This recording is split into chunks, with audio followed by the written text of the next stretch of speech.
Hello, welcome back to my channel course done. आज से मैंने कॉम्पिटिटिव एग्ज़ाम्स की प्रिपरेशन के लिए कोर्स स्टार्ट किया है और आज की टॉपिक है general intelligence and reasoning. I hope आपको इससे बहुत ही ज़्यादा फ़ायदा होगा और आप अच्छी तरह से रीजनिंग को सॉल्व कर पाएंगे। तो चलिए स्टार्ट करते हैं। पहला जो क्वेश्चन है वो है, नीचे दिए गए विकल्पों में से लुप्त संख्या ज्ञात कीजिए। यहाँ पर जो ऑप्शन दिया गया है इसी से हमें चूज़ करना है और ये समझना है कि यहाँ पर कौन सा नंबर होगा। ये जो नंबर है ये या तो क्वेश्चन होंगे या तो आंसर होंगे। तो ये यहाँ पर किस तरह से हम लोग नंबर लिख सकते हैं इससे हम लोगों को समझना पड़ेगा, क्योंकि इनमें जो मेथड अप्लाई हुआ है वो इसमें मेथड अप्लाई हुआ है और इस वाले में जो मेथड अप्लाई हुआ है तो इसमें मेथड अप्लाई हुआ है, यानी तीनों के जो मेथड है वो सेम होंगे। तो चलिए पहला वाला ऑप्शन हम देख लेते हैं।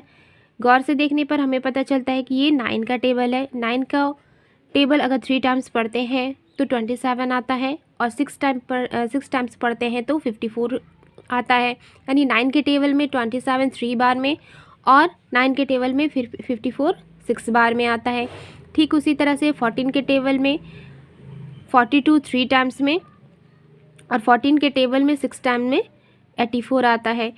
तो ये मेथड सही है, इसलिए हम लोग 7 का टेबल पढ़ेंगे।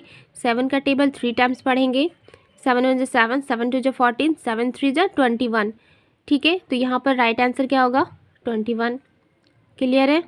और 7 का टेबल में 6 टाइम्स में 42 आता है। नेक्स्ट देख लेते हैं क्वेश्चन नंबर 2।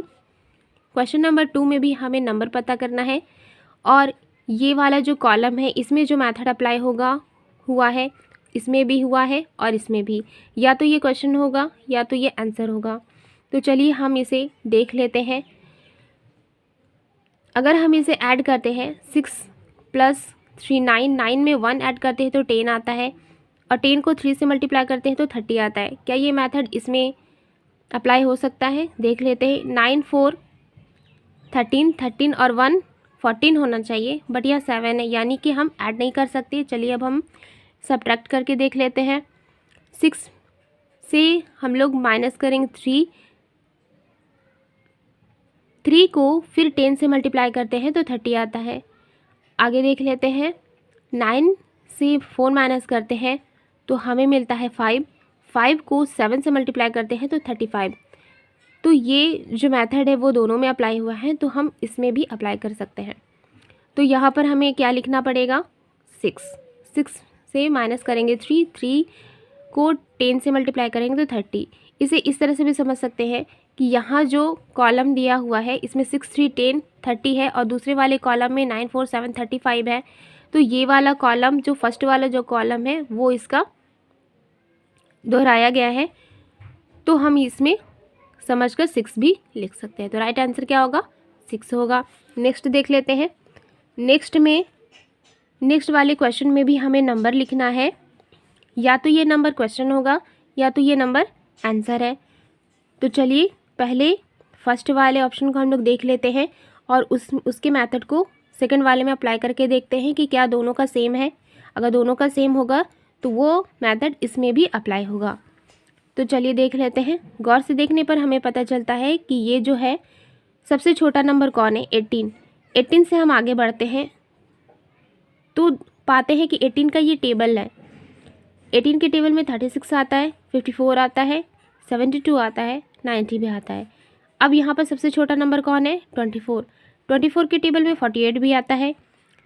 24 के टेबल में 48 आता है, 72 आता है, 96 आता है और 120 आता है।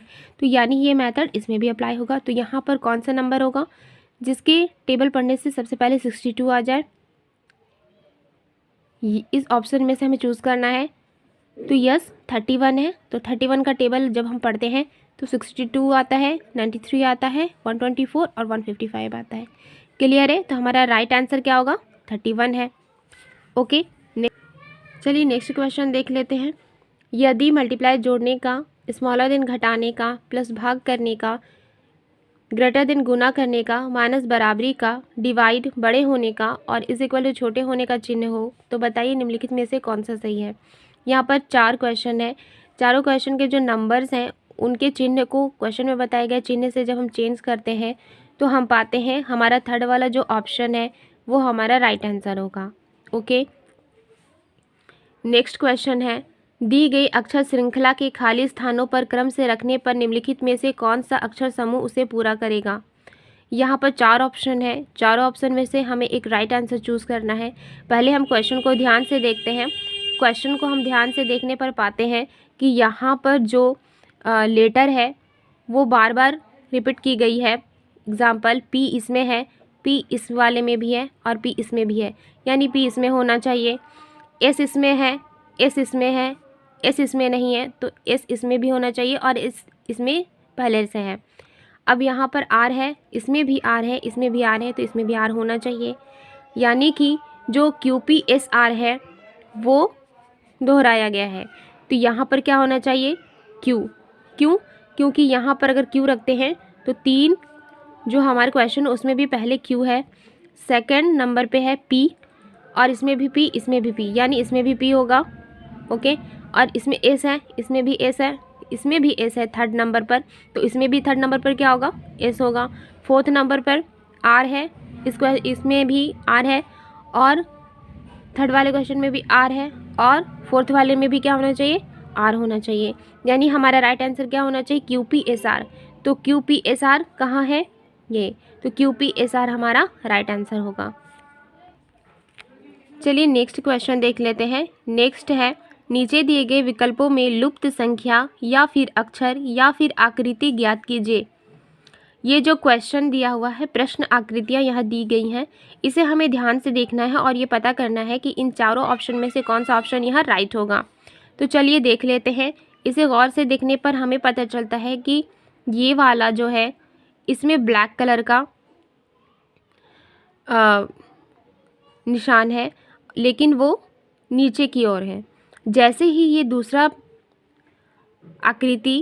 आकृति जब हम देखते हैं तो कि ये क्या देखते हैं कि ये वाली जो है वो नीचे आ गई है और यहाँ पर जो है इस साइड बाईं साइड आ गई है ब्लैक कलर। तो यहाँ पर कैसे होगी, जब ये नीचे है तो ये नीचे, तो ये यहाँ होनी चाहिए, ये यहाँ होनी चाहिए। ओके, तो यहाँ होनी चाहिए, तो ये वाला जो निशान है वो यहाँ होना चाहिए। तो हमें ढूंढना है कहाँ है। अच्छा, ये ऑप्शन ए फर्स्ट वाले ऑप्शन में और थर्ड वाले ऑप्शन में ये दिया हुआ है। अब हमें देखना है कि ये वाला, जब ये यहाँ है तो ये वाला निशान यहाँ होना चाहिए। तो ये वाला निशान यहाँ कहाँ है, इन दोनों ऑप्शन में से, तो इन दोनों ऑप्शन में से इस वाले में ये निशान है। ओके, तो हमारा राइट आंसर क्या होगा, ये वाला होना चाहिए। अब यहाँ पर 2 में है और तो थर्ड वाला जो ऑप्शन होगा उसमें 3 ब्लैक कलर होंगे, क्योंकि फोर्थ वाले जो जो स्क्वायर है उसमें 4 कलर है। तो थर्ड वाले जो बॉक्स है उसमें कौन सा ऑप्शन होगा, ये होना चाहिए, क्योंकि ये वाला जो है ब्लैक कलर वो नीचे है। इसकी आकृति आप देखो, फिर ये चेंज होकर यहाँ नीचे आ गया है, तो चेंज होकर वो इधर आना चाहिए, यहाँ आना चाहिए, तो ये यहाँ है। और ये वाला जो है यहाँ है तो उसको डाउन में आना चाहिए, तो ये डाउन में आ गया। ओके, अब ये खाली होगा तो ये वाला इस वाले जो जगह पर कौन सा निशान होगा, ये वाला होना चाहिए। ओके, समझ में आ रही है। तो राइट आंसर क्या होगा, फर्स्ट ऑप्शन। ओके, चलिए देख लेते हैं नेक्स्ट है 7 1840 और उसके बाद का नंबर लिखना है हमें, उसके बाद 117, उसके बाद है 172। गौर से देखने पर हमें लग रहा है कि ये बढ़ते क्रम में है। तो 7 में हम लोग कितना ऐड करें कि 18 आ जाए, तो 7 में हमने 11 ऐड किया तो 18 आ गया। अब 18 में हमने कितना ऐड किया, तो 18 में हमने 22 ऐड किया तो 40 आया। दैट मीन्स कि हमें सबसे पहले 11 ऐड करना है, फिर उसके बाद 22 ऐड किया हुआ है, उसके बाद हमें 33 ऐड करना है। 40 में हम 33 ऐड करेंगे तो हमें वो नंबर मिल जाएगा। तो 40 में 33 जब हम ऐड करते हैं तो हमारा आंसर आता है 73 यहाँ पर होगा। और आगे भी हम चेक कर लेते हैं, 73 में फिर हमें 44 अगर ऐड करते हैं तो 117 आता है। और 117 में जब हम लोग 55 ऐड करते हैं तो 72 आता है। तो इस तरह से हमारा जो राइट आंसर होगा वो 73 होगा। चलिए नेक्स्ट देख लेते हैं। पहला प्रश्न आकृति जो है इस तरह से है। हमें फोर्थ वाले जो बॉक्स है उसमें राइट आकृति चूज़ करना है। तो यहाँ पर जब हम देखते हैं ये जो बल्ब टाइप की है, बलून टाइप की है, वो पहले नीचे की ओर थी, अब ये थोड़ी टेढ़ी हो गई है, यानी कि ये इस तरह से थी, फिर थोड़ी टेढ़ी हुई, तो फिर थोड़ी होकर सीधी होनी चाहिए, ये सीधी हो गई है, यानी कि अब ये इस तरफ थोड़ी टेढ़ी होगी तो ये इस तरफ होनी चाहिए। ओके, तो ये दो ऑप्शन हमें मिला, ये दोनों इस तरह से। अब हमें ये देखना है कि एक में 4 पॉइंट है, 4 पॉइंट है, और एक में 3 पॉइंट है, तो कौन सा सही होगा, 4 पॉइंट वाला या 3 पॉइंट वाला। पहले जो ऑप्शन है उसमें हम देखते हैं तो 6 है, फिर उसके बाद 6 है डॉट, उसके बाद हमें कितना डॉट मिला, 4, तो यहाँ पर भी कितना होना चाहिए, 4। तो राइट आंसर कौन सा होगा, ये फर्स्ट ऑप्शन। नेक्स्ट देख लेते हैं प्रश्न आकृति। इसमें भी हमें आकृति चूज़ करना है कि कौन सा राइट होगा। सबसे पहले हम देखते हैं कि ये जो सर्कल है वो ये जो ट्रायंगल है वो इस तरह से बनी हुई है, और ये जस्ट ये इसकी नोक ऊपर की ओर चली जाती है यहाँ, फिर इसकी नोक इधर आ जाती है इस तरह से, यानी इसकी नोक अब नीचे की ओर आएगी। इसमें से राइट आंसर कौन होगा, ये या तो ये, ओके, बी या फिर डी। अब हमें चूज़ करना है सही आंसर। अब हम देखेंगे प्लस तो सबके बीच में है, इसके दोनों के बीच में प्लस है। अब ये जो वाइट डॉट थी उसमें वो फिर ब्लैक बन गई, फिर यहाँ पर वाइट बन गई, तो यानी यहाँ पर फिर क्या बनेगी, ब्लैक। तो इसका राइट आंसर क्या होगा, फोर्थ ऑप्शन, यानी आंसर डी। ओके, नेक्स्ट देख लेते हैं क्वेश्चन नंबर 10। क्वेश्चन नंबर 10 में क्या है, 3, 18, 48, 93, और उसके बाद का नंबर हमें पता करना है। अब हमें इसे देखना है कि कैसे हम लोग ये नंबर को लिख सकते हैं, इस नंबर को। तो यहाँ पर गौर से देखते हैं तो ये बढ़ते क्रम में है, तो चलिए इसे सॉल्व करते हैं।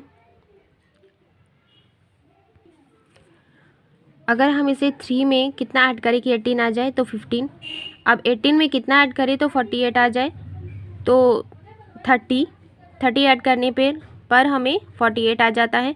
48 में कितना ऐड करें कि 93 आ जाए, तो 45, यानी कि हमें हर नंबर पर 15 नंबर और बढ़ाकर ऐड करना है, यानी कि 93 में हमें कितना ऐड करना है, तो 60 ऐड करना है। तो 93 में 60 ऐड करने पर कितना आता है हमें, 153। तो हमारा राइट आंसर क्या होगा, 153। आज के लिए बस इतना ही। नेक्स्ट क्लास में और भी हम रीजनिंग सॉल्व करेंगे। आई होप आपको ये वीडियो पसंद आई होगी। पसंद आई तो प्लीज़ लाइक कर दीजिए, सब्सक्राइब कर लीजिए और बेल आइकन को प्रेस करना मत भूलिए। कॉम्पिटिटिव एग्ज़ाम्स की प्रिपरेशन के लिए हम लोग जनरल इंटेलिजेंस एंड रीजनिंग के अलावा इंग्लिश, जीके और मैथ्स के जो क्वेश्चन है वो भी सॉल्व करेंगे और उसकी प्रैक्टिस करेंगे। तो मिलती हूँ नेक्स्ट वीडियो में।